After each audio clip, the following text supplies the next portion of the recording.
Hello, నేను PCS Rao. Doctor PV Ramesh senior IAS అధికారి, retired. ఆయన హయాంలో ఐఏఎస్లు ఐపీఎస్లు ఏ విధంగా వ్యవహరించారు అనేది ఆయనకి బాగా తెలుసు. ప్రస్తుతం ఆయన సిటిజన్స్ ఫర్ గుడ్ గవర్నెన్స్ అనే దానికి పనిచేస్తూ ఉన్నారు. ఆ సందర్భంగా కీలకమైనటువంటి మీటింగ్ జరిగినటువంటి సందర్భంగా చేసినటువంటి వ్యాఖ్యలు ఇప్పుడు దుమారాన్ని రేపుతూ ఉన్నాయి. అధికారంలో ఎవరున్నా సరే వాళ్ళు సొంతంగా సొంత మనుషులకి గనులు ఇప్పించుకోవడానికి, లేదా సొంత మనుషులకి గ్రానైట్లు ఇప్పించుకోవడానికి, లేదా వాళ్ళ సొంత మనుషులకి ఇసుక అప్పచెప్పడానికి, వాళ్ళ సొంత మనుషులకి మద్యం కాంట్రాక్టులు అప్పచెప్పడానికి కాదు, సమాజానికి భద్రత కల్పించాలి, సేవ చేయడానికి ఉండాలి తప్పితే సమాజాన్ని దోచుకోవడానికి పదవులు కాదు. ఒకసారి నేను సీఎం అయ్యాను కాబట్టి నా ఇష్టం వచ్చినట్టు చేసుకుంటాను అనేటువంటి పద్ధతిలో ఎవరు వెళ్ళకూడదు అనేటువంటి సంచలనమైన కామెంట్లు ఇప్పుడు పివి రమేష్ చేశారు. ఆ కామెంట్లు ఆంధ్రప్రదేశ్ ముఖ్యమంత్రి జగన్మోహన్ రెడ్డి గురించే ఆయన చేశారు అనేది కూడా ఇప్పుడు స్పష్టంగా అర్థమవుతుంది, ఆయన చెప్పకపోయినప్పటికీ కూడా. సో ఆ క్రమంలో అసలు పివి రమేష్ ఎవరు, ఆయన సీనియారిటీ ఏంటి, ఆయన ప్రొఫైల్ ఏంటి, ఎందుకు జగన్మోహన్ రెడ్డి ప్రభుత్వం మీద ఇండైరెక్ట్గా ఆయన బందిపోటు రాజ్యం నడుస్తుంది ఏపీలో అనేటువంటి తీవ్రమైనటువంటి వ్యాఖ్యలు చేశారు అనేది విశ్లేషించుకోబోయే ముందు అసలు పివి రమేష్ ఎవరు అనేది ఒకసారి చూద్దాం. సో పివి రమేష్ చేసినటువంటి తాజా వ్యాఖ్యలు, బోగస్ హామీలను నమ్మకుండా ప్రజలను కాపాడే నాయకత్వాన్ని ఎన్నుకోవాలి అని చెప్పారు. ప్రస్తుతం భావోద్వేగాలతో ఓట్లను రాబట్టుకునే ప్రయత్నం జరుగుతుంది అనేది ఆయన రిటైర్డ్ ఒక ఐఏఎస్ అధికారిగా బాధ్యతాయుతంగా చెప్పినటువంటి మాటలు. ఆలోచించి ఓటేయండి, జరగబోయేటువంటి ఎన్నికలు 500 సంవత్సరాలకి ఒక భవిష్యత్తు వేసుకునేటువంటి ఎన్నికలు కాబట్టి మీరు ఆలోచించి ఓటేయండి. రాబోయేటువంటిది ఆర్టిఫిషియల్ ఇంటెలిజెన్స్ అనేది ఒకటి ఉంటుంది. సో ఆర్టిఫిషియల్ ఇంటెలిజెన్స్ అందిపుచ్చుకునేటువంటి ప్రభుత్వం రావాలి, భవిష్యత్తుకు బాటలు వేసేటువంటి ప్రభుత్వం రావాలి, అలాంటి ప్రభుత్వానికి ఓటు వేయాలి అనేటువంటి ఒక అభిప్రాయాన్ని వ్యక్తం చేశారు. ఒక విప్లవం రాబోతుంది, రాబోయేటువంటి రోజుల్లో సామాజికంగా అభివృద్ధికి సంబంధించి ఒక విప్లవం రాబోతుంది. ఆ విప్లవంలో భాగస్వాములు కాలేకపోతే కొత్త ప్రభుత్వం నష్టపోతాం ఆంధ్రప్రదేశ్ అనేటువంటి అభిప్రాయాన్ని ఆయన వ్యక్తం చేశారు. అందుకే బోగస్ హామీలు నమ్మకుండా భావోద్వేగాలకు లోను కాకుండా ఓటు వేయండి అనేటువంటి ఒక హితబోధ చేశారు రిటైర్డ్ ఐఏఎస్ అధికారి పివి రమేష్.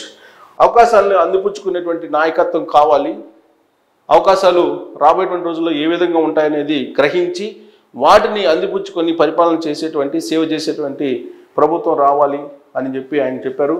ఈ ఎన్నికలు రాబోయేటువంటి 500 ఏళ్లకు పునాది అని పివి రమేష్ చెప్తున్నారు. వివిధ హోదాల్లో ఆయన పనిచేశారు. ప్రత్యేక ప్రధాన కార్యదర్శిగా ఆంధ్రప్రదేశ్ ప్రభుత్వంలో పనిచేసినటువంటి అధికారి ఆయనే చెప్తున్నారు. ఒక బందిపోటు రాజ్యం నడుస్తుంది ఆంధ్రప్రదేశ్లో అనేటువంటి అభిప్రాయంతో ఆయన ఉన్నారు. ఆర్టిఫిషియల్ ఇంటెలిజెన్స్, రోబోటిక్స్లో ప్రపంచమే మారిపోబోతుంది రాబోయేటువంటి రోజుల్లో. ఆ ప్రపంచాన్ని మనం అందుకోవాలంటే కనుక విజన్ ఉన్నటువంటి ప్రభుత్వం రావాలి అనేది ఆయన యొక్క అభిప్రాయం. మరో పారిశ్రామిక విప్లవం రాబోతుంది.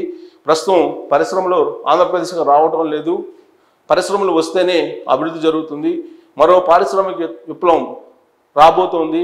ఆ పారిశ్రామిక విప్లవంలో మనం కనుక కీలక భాగస్వామి కాలేకపోతే ఆంధ్రప్రదేశ్ భారీగా నష్టపోయేటువంటి అవకాశం ఉందనేది పివి రమేష్ రిటైర్డ్ ఐఏఎస్ అధికారి, ఆంధ్రప్రదేశ్ ప్రభుత్వంలో స్పెషల్ చీఫ్ సెక్రటరీగా పనిచేసినటువంటి పివి రమేష్ అనేక సందర్భాల్లో ఆయన మనందరికీ తెలుసు, చాలా నిక్కచ్చిగా మాట్లాడుతూ ఉంటారు.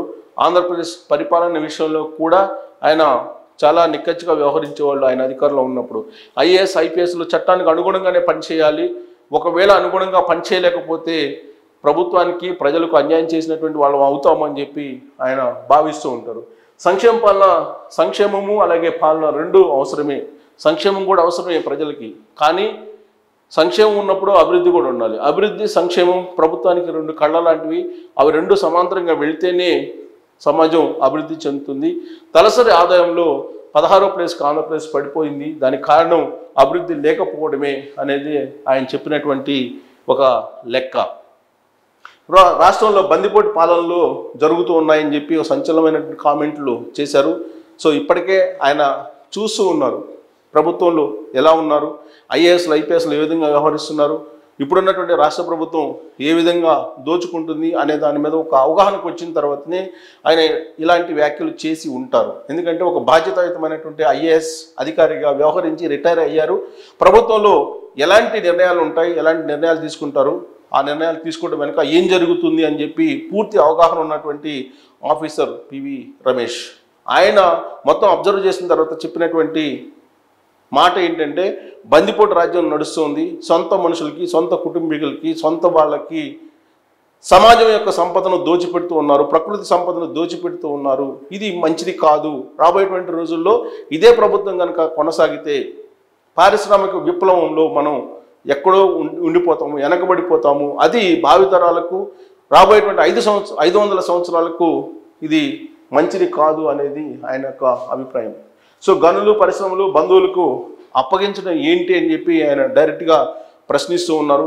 ఇప్పుడున్నటువంటి ప్రభుత్వంలో గనులు కానీ లేదంటే పరిశ్రమలు కానీ డైరెక్ట్గా అనుకున్నటువంటి వాళ్ళకి, కావాల్సినటువంటి వాళ్ళకి, అనుయాయులకి అప్పచెప్తూ ఉన్నారు. దానికి సంబంధించి ఆల్రెడీ సిడిఎస్ఐ ఎలక్ట్రికల్స్ మనం తీసుకోవచ్చు. దానికి ఆల్రెడీ ఇప్పుడు సోలార్ పవర్ ఇవ్వడం జరిగింది. ఆ సోలార్ పవర్కి సంబంధించి కొన్ని వేల ఎకరాలు ఆ కంపెనీకి కట్టబెట్టారు అనేది ఒక ఉదాహరణ. అలాంటివి చాలా ఉదాహరణలు ఉన్నాయి. సో అందుకే గనులు, పరిశ్రమలు బంధువులకు దోచిపెట్టేటువంటి ప్రభుత్వం మనకు అవసరమా అనేటువంటి ఒక ప్రశ్న పివి రమేష్ వేస్తూ ఉన్నారు. సీఎంను కాబట్టి ఏదైనా చేస్తాననడం అనేది సరికాదు. ఒకసారి సీఎం పదవి వచ్చిన తర్వాత నా పాలన నా ఇష్టం అనేటువంటి విధంగా చేయడానికి లేదు. ప్రజా పరిపాలన రాజ్యాంగబద్ధంగా, చట్టబద్ధంగా జరగాలి. అంతేగాని ఒకసారి సీఎం అయిపోయిన తర్వాత నా ఇష్టం వచ్చినట్టు వ్యవహరిస్తానంటే కుదరదు అనేది ఆయన చెప్తూ ఉన్నారు. అంటే జగన్మోహన్ రెడ్డి ఒకసారి ముఖ్యమంత్రికి ఒక ఛాన్స్ అన్నారని ప్రజలు ఇచ్చారు. తర్వాత నా ఇష్టం, నా రాష్ట్రం, నా ఇష్టం వచ్చినట్టు నేను పరిపాలన చేసుకుంటా, ప్రజా అభిప్రాయంతో సంబంధం లేదన్నట్టుగా వ్యవహరిస్తున్నారనేది పివి రమేష్ అభిప్రాయం. జగన్ పాలన మీద పివి రమేష్ సంచలనమైనటువంటి వ్యాఖ్యలు ఇప్పుడు దుమారం రేపుతూ ఉన్నాయి. సీనియర్ ఐఏఎస్ అధికారి ఆయన చేసినటువంటి వ్యాఖ్యలు దుమారం రేపుతున్నటువంటి పరిస్థితుల్లో కేసులో సిఎస్ పేరు ఎందుకు చేర్చలేదని చెప్పి ఆయన ప్రశ్నిస్తూ ఉన్నారు. తాజాగా జగన్ పాలన మీద పివి రమేష్ సంచలనమైనటువంటి వ్యాఖ్యలు చేశారు. సో సిఎస్ పేరు కూడా ఎందుకు చేర్చడం లేదు కేసుల్లో అని చెప్పి ఆయన అడుగుతున్నారు. అప్పటి చీఫ్ సెక్రటరీ అజయ్ కల్లం ఆదేశాలతోనే నిధులు విడుదల చేశారు అనేది. సో సిఐడి వాదన పైన పివి రమేష్ సీరియస్ రియాక్షన్ ఇచ్చారు. సిఐడి వాదనలు అనేకమైన కేసులు పెట్టింది. ఆ కేసులో సిఎస్ను కూడా ఈ ప్రత్యేకించి చంద్రబాబు నాయుడు మీద స్కిల్ డెవలప్మెంట్ కేసు పెట్టారు. దాంట్లో అసలు సిఎస్ని ఎందుకు పెట్టలేదు, అప్పట్లో ఉన్న సిఎస్ని పెట్టాలి కదా, అలాగే అజయ్ కల్లాంని పెట్టాలి కదా అప్పుడు అని చెప్పి ఆయన క్వశ్చన్ చేస్తున్నారు. చంద్రబాబు నాయుడు స్కిల్ కేసులో పివి రమేష్ నోట్ ఫైల్ను సాక్ష్యంగా చూపించినటువంటి ఏపీ సిఐడి అప్పట్లో పివి రమేష్ స్కిల్ కేసులో పివి రమేష్ నోట్ ఫైల్ను సాక్ష్యంగా చూపించింది ఏపీ సిఐడి. సో చంద్రబాబు ప్రభుత్వంలో ఆర్థిక శాఖ ప్రిన్సిపల్ సెక్రటరీగా పివి రమేష్ పనిచేశారు. కీలకమైనటువంటి శాఖలో 35 ఏళ్ల పాటు అంతర్జాతీయ, జాతీయ, రాష్ట్ర స్థాయిలో విధులు నిర్వహించినటువంటి రిటైర్డ్ ఐఏఎస్ ఆయన. సివిల్స్లో 33వ ర్యాంక్తో ఐఏఎస్ సాధించారు. Merit student. వెల్లూరు మెడికల్ కాలేజీలో ఎంబీబీఎస్ చేశారు. బేసికల్గా ఆయన ఎంబీబీఎస్. తండ్రి సెంట్రల్ జైలు శాఖలో ఉద్యోగి.